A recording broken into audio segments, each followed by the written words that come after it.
Ito po yung istorya ng kawawang Pilipino na nanakawan at hinayaang magdusa sa mga ganitong pagkakataon ng dilubyo, ng kalamidad. Hindi lang si Lunang nakaranas niya, napakadami. Napakadami. Kaya sana yung kwento ni Luna hindi makalimutan. Kaya kinukwento niya ito para maipaalala, para mapanood ng mga dapat makanood, para makarating sa mga dapat paratingan. Sana maisip ito araw-araw ng mga politiko. Sana mapanaginipan ninyo ito.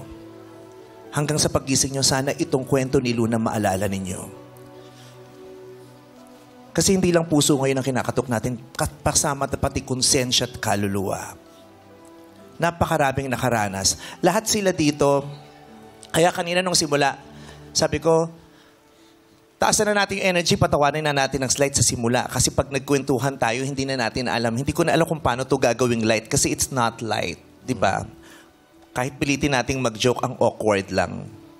Diba? Pero, Luna, nandito kami, kaisa mo kami. At magdadasal kami para sa'yo. Salamat po. Maraming kapamilya mong magdadasal at magtutulos ng kandila para sa mga anak mo. Salamat po. At marami kaming makikipaglaban para sa hustisya sa nangyari sa'yo. Salamat po.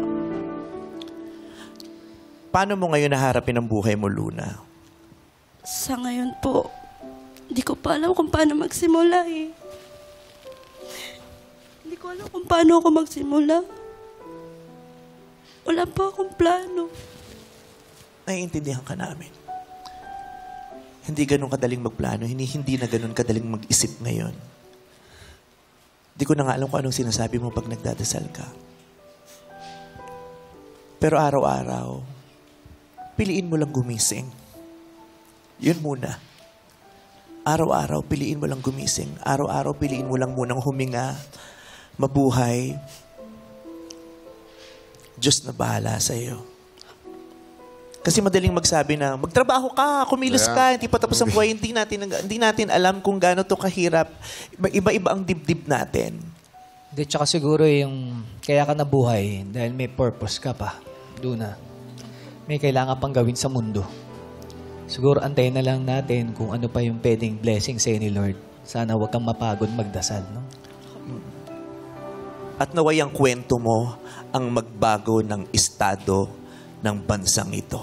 Yeah. Salamat po. Sana po. Diba? Hindi ko alam kung anong bibigay ko sa'yo. I just wanna give you a hug.